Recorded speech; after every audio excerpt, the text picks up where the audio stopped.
Hello everyone and welcome to our channel. ଆମେ ଆଜି ସୋମ ଏବଂ ଗଙ୍ଗ ରାଜବଂଶ ବିଷୟରେ ତାର MCQ ସଲ୍ଭ କରିବା ଯାହାକି ତୁମମାନଙ୍କର ରହୁଛି OTET କୁହ ଏବଂ ଅନ୍ୟ କମ୍ପିଟିଟିଭ୍ ଏକ୍ସାମିନେସନ୍ ପାଇଁକା ଓ ଷ୍ଟେଟ୍ B.Ed କୁହ। ତ ପ୍ରଥମ କ୍ୱେଶ୍ଚନ୍ ଦେଲା ସୋମବଂଶୀ ମାନେ ଆଉ କେଉଁ ନାମରେ ପରିଚିତ ଥିଲେ? ତାର କରେକ୍ଟ ଆନ୍ସର କ'ଣ ଦେଇଛି ନା ସୋମବଂଶୀ ମାନେ କେଶରୀ ବଂଶ ଭାବରେ ସେମାନେ ପରିଚିତ ଥିଲେ। ତ କେଶରୀ ବଂଶ ଆମର ଏଇଟା କୋଉଠୁ ଆସିଲା ସୋର୍ସଟା? सोर्स आछि हमरो मादळा पांजीरू अछि। मादळा पांजीरे हमें जो देखिबा जगन्नाथ संस्कृत रो इतिहास सेठी हमें पाई थाए। तो सही जगह रे सोमवंशी मान को केसरी भाबरे सेठी सूचित कर जाय थाए। आउ मध्य सोमवंशी मान को पांडुवंशी मध्य कोआ जाय। पांडुवंशी बोलिगा मध्य कोआ जाय। तो नेक्स्ट क्वेश्चन के जिबा प्रथम जन्मेजय केबे सिंहासन आरोहण करिथिले? करेक्ट आंसर यार होची 882 एडी माने 882 मसिया कहि परिबा। से मसिया रे प्रथम जन्मेजय तांकर सिंहासन आहरण करथिले। एठी गोटे बढ़िया जिंस जानिबार अछि कि प्रथम जन्मेजय जे थिले से महाभावगुप्त राजकीय उपाधि ग्रहण करथिले। महाभावगुप्त से 882 रु 922 मसिया पर्यंत शासन करथिले। नेक्स्ट क्वेश्चन आसिला प्रथम जन्मेजयଙ୍କ राजधानी केउठारे थिला? यार करेक्ट आंसर होची सुवर्णपुर। अच्छा एटा से पडो जाउनी कम भाई करेक्ट आंसर होची सुवर्णपुर। तो जो सुवर्णपुर रहला यार आधुनिक नाम कोन? वर्तमान समय रे यार आधुनिक नाम होची सोनपुर।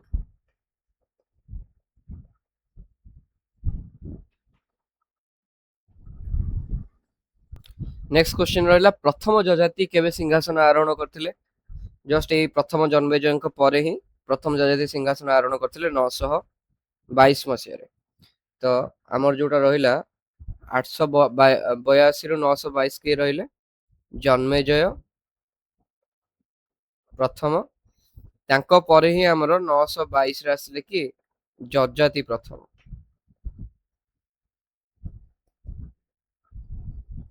जजाति प्रथम। नेक्स्ट क्वेश्चन आसिला द्वितीय जजाति केबे शासन भार ग्रहण करथिले? द्वितीय जजाति 1023 मसिया रे शासन भार ग्रहण करथिले। एग्जैक्ट मसिया तुमनको न पचारि पारे बट आमे खाली ऑर्डर टाको जानिबा को आम निहाती आवश्यक अछि काइना ऑर्डर अनुसार ही क्वेश्चन आसी पारे कि केउ ऑर्डर रे आकर पचारिबे कि शासक माने शासन करथिले भारत हमरो ओडिसा को। नेक्स्ट प्रश्न आसिला द्वितीय जजाति केउ उपाधि ग्रहण करथिले? एरा करेक्ट आंसर होची महाराजाधिराज उपाधि ग्रहण करथिले द्वितीय जजाति। सोमवंशर शेष राजा किए थिले? सोमवंशर शेष राजा थिले कर्णदेव। कर्णदेव आमर 1100 मसिया रु 1110 मसिया पर्यंत शासन करथिले एवं से थिले शेष सम्राट। नेक्स्ट क्वेश्चन कर्णदेवଙ୍କୁ किए परास्त करथिले? ऑप्शन देछि नरसिंह देव 1 चोड़गंग देव राजराज देव ना तुगरिल खान। तो कर्णदेवଙ୍କୁ हमर चोड़गंग देव परास्त करथिले। करेक्ट आंसर चोड़गंग देव परास्त करथिले। नेक्स्ट क्वेश्चन लिंगराज मंदिर कहा समय रे निर्मित होइतिला? जन्मेजय 1 ना जजाति 1 जजाति 2 ना कर्णदेव?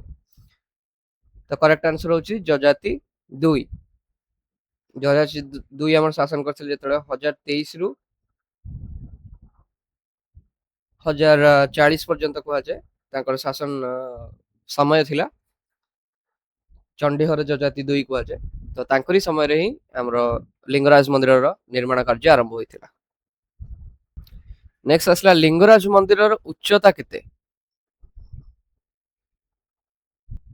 55 मीटर करेक्ट आंसर ପାଖାପାଖି 180 ଫୁଟ ଆମେ କହିପାରିବା ଲିଙ୍ଗରାଜ ମନ୍ଦିରର ଉଚ୍ଚତା। ତ ଏଇ ଯୋଉ ଲିଙ୍ଗରାଜ ମନ୍ଦିର ଆମର ରହୁଛି ସେଟା ହରିହର ଭଗବାନଙ୍କୁ ପୂଜା କରାଯାଏ, ମାନେ ଶିବ ଯିଏ ହଉଛନ୍ତି ହର ଏବଂ ଭଗବାନ ବିଷ୍ଣୁ ହରିଙ୍କର ଏକ ଅନନ୍ୟ ମିଶ୍ରିତ ରୂପ, ଯାହା ଓଡ଼ିଶାରେ ଶୈବ ଏବଂ ବୈଷ୍ଣବ ଧର୍ମ ମଧ୍ୟରେ ସମନ୍ୱୟର ପ୍ରତୀକ ମଧ୍ୟ କହିପାରିବା। ନେକ୍ସଟ କ୍ୱେଶ୍ଚନ ଆସିଲା, ରାଜାରାଣୀ ମନ୍ଦିର କେଉଁଠି ଅବସ୍ଥିତ? ଭୁବନେଶ୍ୱରରେ ଅବସ୍ଥିତ। ଆଉ ରାଜାରାଣୀ ମନ୍ଦିର ହଉଛି ଏମିତି ଏକ ମନ୍ଦିର ଯେଉଁଠାରେ କୌଣସି ଅଧିଷ୍ଠାତ୍ରୀ ଦେବତା ନାହାନ୍ତି। ତ ଏଇଟା କଣ ପାଇଁ ପ୍ରସିଦ୍ଧ ଅଟେ? ଏହାର ଜଟିଳ କାମୁକ କାରୁକାର୍ଯ୍ୟ ପାଇଁ ପ୍ରସିଦ୍ଧ। ଏହାକୁ ନିର୍ମାଣ କରିବା ପାଇଁ ବ୍ୟବହୃତ ମଳିନ ଲାଲ ଏବଂ ହଳଦିଆ ବାଲି ପଥରରୁ ଏହାର ନାମଟା ମିଳିଛି, ଯାହାକୁ ସ୍ଥାନୀୟ ଭାବରେ ରାଜାରାଣୀ ପଥର ଭାବରେ ଆମେ ଜାଣିଛେ।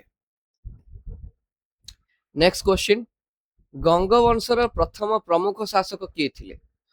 ଚୋଡ଼ଗଙ୍ଗଦେବ। ଚୋଡ଼ଗଙ୍ଗଦେବ ଆମର ହରେଇଥିଲେ କାହାକୁ? ନା ଯେତେବେଳେ କର୍ଣ୍ଣଦେବଙ୍କୁ ହରେଇଲେ, କର୍ଣ୍ଣଦେବ ଥିଲେ ସୋମବଂଶର ଶେଷ ରାଜା ଥିଲେ ଏବଂ ତାଙ୍କୁ ହରେଇକିରି ହିଁ ଆମର ଚୋଡ଼ଗଙ୍ଗଦେବ ଶାସନ ଷ୍ଟାର୍ଟ କରିଥିଲେ ଓଡ଼ିଶାରେ। ଗଙ୍ଗବଂଶର ସେ ସ୍ଥାପନା କରିଥିଲେ। ନେକ୍ସଟ ଆସିଲା, ଗଙ୍ଗବଂଶର ସ୍ଥାପନା ମାନେ ଚୋଡ଼ଗଙ୍ଗଦେବ ମାନେ ଆମର ଓଡ଼ିଶାରେ ଗଙ୍ଗ ବଂଶର ସେ ମୂଳଦୁଆ ସ୍ଥାପନ କରିଥିଲେ କହିପାରିବା। ଚୋଡ଼ଗଙ୍ଗଦେବ କେବେ ସିଂହାସନ ଆରୋହଣ କରିଥିଲେ? 1177 ମସିହାରେ ଚୋଡ଼ଗଙ୍ଗଦେବ ସିଂହାସନ ଆରୋହଣ କରିଥିଲେ। ତ ଏଠି ଆମକୁ ଜାଣିବାର କଣ ଅଛି କି 1077 ମସିହାରେ ଆମର ଚୋଡ଼ଗଙ୍ଗଦେବ କଣ ହେଲେ ନା ସିଂହାସନ ଆରୋହଣ କରିଥିଲେ। ତ ଏଠି କ୍ୱେଶ୍ଚନ ଆସିପାରିବ କି କର୍ଣ୍ଣଦେବଙ୍କୁ ତ ସେ ହରେଇଥିଲେ କେବେ? ଆମେ ଜାଣିଛେ କର୍ଣ୍ଣଦେବ ଥିଲେ ଲାଷ୍ଟ ରୁଲର ସୋମବଂଶୀ, ଯିଏ କି 1110 ମସିହାରୁ ଶାସନ କରିଥିଲେ। ତ ଟାଇମ ପିରିୟଡ ମିସମ୍ୟାଚ ଆସୁଛି।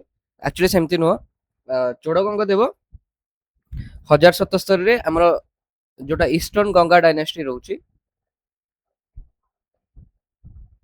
ବା ପୂର୍ବ ଗଙ୍ଗା ସାମ୍ରାଜ୍ୟ ଯୋଉ ରହୁଛି ଗଙ୍ଗ ସାମ୍ରାଜ୍ୟ, ତ ସେ ଗଙ୍ଗ ସାମ୍ରାଜ୍ୟର ସେ ଉତ୍ତରାଧିକାରୀ ଭାବରେ 1077 ମସିହାରେ ସିଂହାସନ ଆରୋହଣ କରିଥିଲେ। ଏବଂ ସେ ତାଙ୍କର ଯୋଉ ଅର୍ଲି ପିରିୟଡ ଥିଲା ସେ ସମୟରେ ସେ କଣ କରିଥିଲେ ନା ଆମର ଯୋଉଟା ଦକ୍ଷିଣ ଭାରତ ଥିଲା, ତ ଦକ୍ଷିଣ ଭାରତକୁ ଜୟ କରିବାକୁ ସେ ଚେଷ୍ଟା କରିଥିଲେ, ସେଇ ସମୟରେ ଲାଗିଥିଲେ। ଏବଂ 1110 ରୁ 1112 ମସିହା ମଧ୍ୟରେ ଯେତେବେଳେ ଆମେ ଏକ୍ସପାନସନ କରିବାକୁ ସେ ଲାଗିଲେ ଓଡ଼ିଶା ଆଡକୁ ବା ଉତ୍କଳ ଆଡକୁ, ତ ସେଇ ସମୟରେ ସେ ଆମର କର୍ଣ୍ଣଦେବଙ୍କୁ ହରେଇଥିଲେ ଏବଂ ସୋମବଂଶର ପତନ କରାଇଥିଲେ ଏବଂ ସୋମବଂଶକୁ ଡିଫିଟ୍ କରିକି ନିଜର ସାମ୍ରାଜ୍ୟ ସ୍ଥାପନ କରିଥିଲେ ଓଡ଼ିଶାରେ। ବିଶ୍ୱ ପ୍ରସିଦ୍ଧ ଜଗନ୍ନାଥ ମନ୍ଦିର ଏଇ ଚୋଡ଼ଗଙ୍ଗଦେବ ତିଆରି କରିଥିଲେ ବୋଲି ବିଭିନ୍ନ ଉତ୍ସରୁ ଆମକୁ ପ୍ରମାଣ ମିଳେ। ଏଇ ଜଗନ୍ନାଥ ମନ୍ଦିର ଚୋଡ଼ଗଙ୍ଗଦେବ ତିଆରି କରିଥିଲେ। ଚୋଡ଼ଗଙ୍ଗଦେବଙ୍କର ସାମ୍ରାଜ୍ୟ କେଉଁଠାରୁ କେଉଁ ପର୍ଯ୍ୟନ୍ତ ବିସ୍ତୃତ ଥିଲା? କୁହାଯାଏ ଗଙ୍ଗା ଠାରୁ ଗୋଦାବରୀ ପର୍ଯ୍ୟନ୍ତ ବିସ୍ତୃତ ଥିଲା ଚୋଡ଼ଗଙ୍ଗଦେବଙ୍କର ସାମ୍ରାଜ୍ୟ। ତାଙ୍କ ଦ୍ୱାରା ଖନନ କରାଯାଇଥିବା ଜଳାଶୟର ନାମ କଣ? ଗୋଟେ ଜଳାଶୟ ସେ ଖନନ କରିଥିଲେ ଯାହାର ନାମ ଥିଲା କୌଶଲ୍ୟା ଗଙ୍ଗ। ତ କୌଶଲ୍ୟା ଗଙ୍ଗ ଜଳାଶୟ ଚୋଡ଼ଗଙ୍ଗଦେବ ଆମର ଖନନ କରିଥିଲେ। ଭାସ୍ୱତୀ ଗ୍ରନ୍ଥର ରଚୟିତା କିଏ? ବହୁତ ସମୟରେ ଆମର ଯୋଉ କେଉଁ ଗ୍ରନ୍ଥ କିଏ ରଚନା କରିଥିଲେ କ୍ୱେଶ୍ଚିନ୍ ଆସେ। ତ ଶତାନନ୍ଦ ଥିଲେ ଭାସ୍ୱତୀ ଗ୍ରନ୍ଥର ରଚୟିତା। ନେକ୍ସଟ ଆସିଲା, ପ୍ରଥମ ନରସିଂହ ଦେବ କେବେ ସିଂହାସନ ଆରୋହଣ କରିଥିଲେ? ତ ପ୍ରଶ୍ନ ରହିଲା, ପ୍ରଥମ ନରସିଂହ ଦେବ କେବେ ସିଂହାସନ ଆରୋହଣ କରିଥିଲେ? 1238 ମସିହାରେ ପ୍ରଥମ ନରସିଂହ ଦେବ ସିଂହାସନ ଆରୋହଣ କରିଥିଲେ।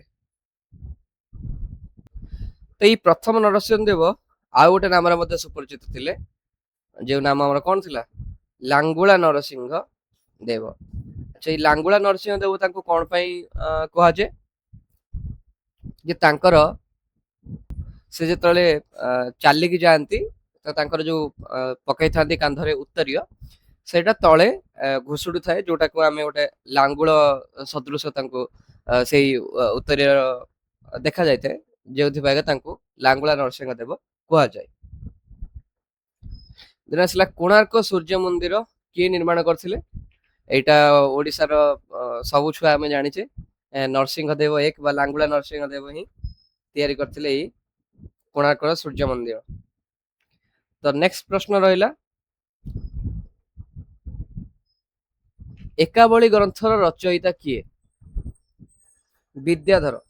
ବିଦ୍ୟାଧର ଥିଲେ ଏକାବଳୀ ଗ୍ରନ୍ଥ ରଚୟିତା। ସେ ପ୍ରଥମ ନରସିଂହ ଦେବଙ୍କର ଜଣେ ଦରବାର କବି ଥିଲେ ଏବଂ ଏଇ ଯୋଉ ଏକାବଳୀ ଗ୍ରନ୍ଥ, ଏହି ପାଠ୍ୟଟି ରାଜାଙ୍କର ସାମରିକ ଯୁଦ୍ଧର ପ୍ରବଳ ପ୍ରଶଂସା କରେ। ନେକ୍ସଟ ଆସିଲା ସାହିତ୍ୟ ଦର୍ପଣର ରଚୟିତା କିଏ? ସାହିତ୍ୟ ଦର୍ପଣର ରଚୟିତା ଆମର ହଉଛନ୍ତି ବିଶ୍ୱନାଥ କବିରାଜ। ଜଗନ୍ନାଥ ମନ୍ଦିରର ଉଚ୍ଚତା କେତେ? ଜଗନ୍ନାଥ ମନ୍ଦିରର ଉଚ୍ଚତା ପ୍ରାୟ 66 ମିଟର ଆମର ଅଟେ। ପାଖାପାଖି 215 ମିଟର 215 ଫୁଟ ଆମେ କହିପାରିବା ରହୁଛି ଆମର ଜଗନ୍ନାଥ ମନ୍ଦିର। ଜଗନ୍ନାଥ ମନ୍ଦିରର ବିରାଟ ପ୍ରାଚୀରକୁ କଣ କୁହାଯାଏ? ମେଘନାଦ ପ୍ରାଚୀର କୁହାଯାଏ ଜଗନ୍ନାଥ ମନ୍ଦିରର ବିରାଟ ପ୍ରାଚୀରକୁ। ତ ଏଇ ଯୋଉ ମେଘନାଦ ପ୍ରାଚୀର ଥିଲା, ଏଇ ବିଶାଳ ସୀମା ଥିବା ପ୍ରାଚୀର କେବଳ ସାଜସଜ୍ଜା ପାଇଁ ନଥିଲା, ଏହା ଏକ ସୈନ୍ୟ ପ୍ରତିରକ୍ଷା ପାଇଁକା, ଆମେ ଯେମିତି ଦୁର୍ଗ ଆମେ କହୁଛେ, ତ ସେମିତି ଗୋଟେ ଦୁର୍ଗ ଭାବରେ କାମ କରୁଥିଲା ଜଗନ୍ନାଥ ମନ୍ଦିର ପାଇଁକା। ମୂଳତଃ ଦେବତା ଏବଂ ପୁରୋହିତ ମାନଙ୍କୁ ସୁରକ୍ଷା ଦେବା ପାଇଁକା ଏଇଟା ଆମର କାର୍ଯ୍ୟ କରୁଥିଲା। ଜଗନ୍ନାଥ ମନ୍ଦିରର ପୂର୍ବ ଦ୍ୱାରର ନାମ କଣ? ତ ପୂର୍ବ ଦ୍ୱାରର ନାମ ଆମେ ଜାଣିଛେ ସିଂହ ଦ୍ୱାର।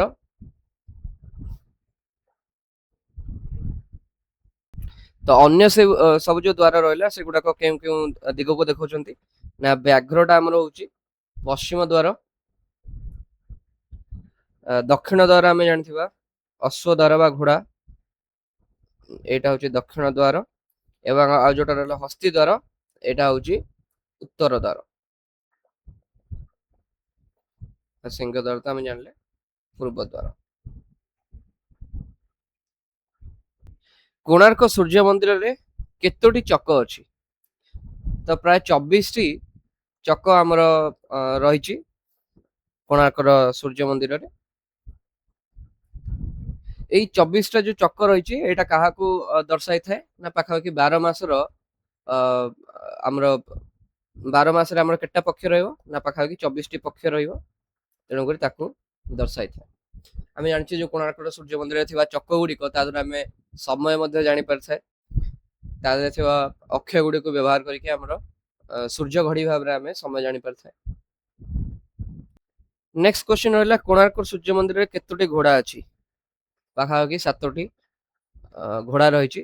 ଆଉ ଏଟାକୁ କୁହାଯାଏ କି ସୂର୍ଯ୍ୟଦେବଙ୍କ ରଥକୁ ଟାଣୁଥିବା 7ଟା ଘୋଡା, ଯାହାକୁ ଆମେ ସପ୍ତାହର 7 ଦିନ ମଧ୍ୟ ଆମେ କହିପାରିବା, ତାକୁ ପ୍ରତିନିଧିତ୍ୱ କରିଥାନ୍ତି। ନେକ୍ସଟ ପ୍ରଶ୍ନ ରହିଲା, କୋଣାର୍କ ମନ୍ଦିରର ମୁଖ୍ୟ ଶିଳ୍ପୀ କିଏ ଥିଲେ? ବିଶୁ ମହାରଣା ମୁଖ୍ୟ ଶିଳ୍ପୀ ଥିଲେ ବୋଲି ଆମେ ସମସ୍ତେ ଜାଣିଛେ, ଏବଂ କୁହାଯାଏ ବିଶୁ ମହାରଣାଙ୍କ ପୁଅ ଧର୍ମପଦ କୋଣାର୍କ ମନ୍ଦିରର ମୁଣ୍ଡି ମାରିଥିଲେ ଏବଂ ତାପରେ ସେ ସମୁଦ୍ରକୁ ଝାସ ଦେଇଥିଲେ। 1200 ବଢେଇରେ ଦାଏ କି ଧର୍ମପଦରେ ଦାଏ। ଶଙ୍କରାଚାର୍ଯ୍ୟଙ୍କର ମତବାଦକୁ କଣ କୁହାଯାଏ? ଅଦ୍ୱୈତବାଦ, ଅଦ୍ୱୈତ ବେଦାନ୍ତ ଆମର ଯୋଉଟା ରହୁଛି, ଅଦ୍ୱୈତ ବେଦାନ୍ତ, ଏଟା ଆମର ଫିଲୋସଫିର ଗ୍ରେଟେଷ୍ଟ ଆଚିଭମେଣ୍ଟ କୁହାଯାଏ। ଭାରତୀୟ ଯେତେକ ଦାର୍ଶନିକ ଥିଲେ ତାଙ୍କ ଭିତରେ ଅଦ୍ୱୈତ ବେଦାନ୍ତକୁ ଗୋଟେ ଉଚ୍ଚ କୋଟିର ଦର୍ଶନ ଭାବରେ ଗ୍ରହଣ କରାଯାଏ। ପୁରୀରେ ଶଙ୍କରାଚାର୍ଯ୍ୟ ସ୍ଥାପନ କରିଥିବା ମଠର ନାମ କଣ? ପୁରୀରେ ଆମର ଗୋବର୍ଦ୍ଧନ ମଠ ସ୍ଥାପିତ ହୋଇଥିଲା। ତ ଏହା ସହିତ ଆମେ ସୋମବଂଶ ଏବଂ ଗଙ୍ଗବଂଶ ରିଲେଟେଡ କ୍ୱେଶ୍ଚନ୍ସ ଗୁଡାକ, ଏଠି 30ଟା କ୍ୱେଶ୍ଚନ୍ସ ଆମେ ସଲ୍ଭ କରିଛେ। ତ ଆଗକୁ ଆମେ ଆହୁରି ଏମିତି ଇନଫର୍ମେଟିଭ ଭିଡିଓ ଜାଣିବୁ। ଆପଣ ଆମ ଭିଡିଓକୁ ଲାଇକ୍ କରିବେ, ସେୟାର କରିବେ, ସବସ୍କ୍ରାଇବ କରିବେ, କମେଣ୍ଟ ଦେବାକୁ ଭୁଲିବେ ନାହିଁ। ଏବଂ ଏତିକି ସହିତ ଆମେ ଭିଡିଓଟିକୁ ରଖୁଛୁ। ଜୟ ହିନ୍ଦ, ଜୟ ଭାରତ।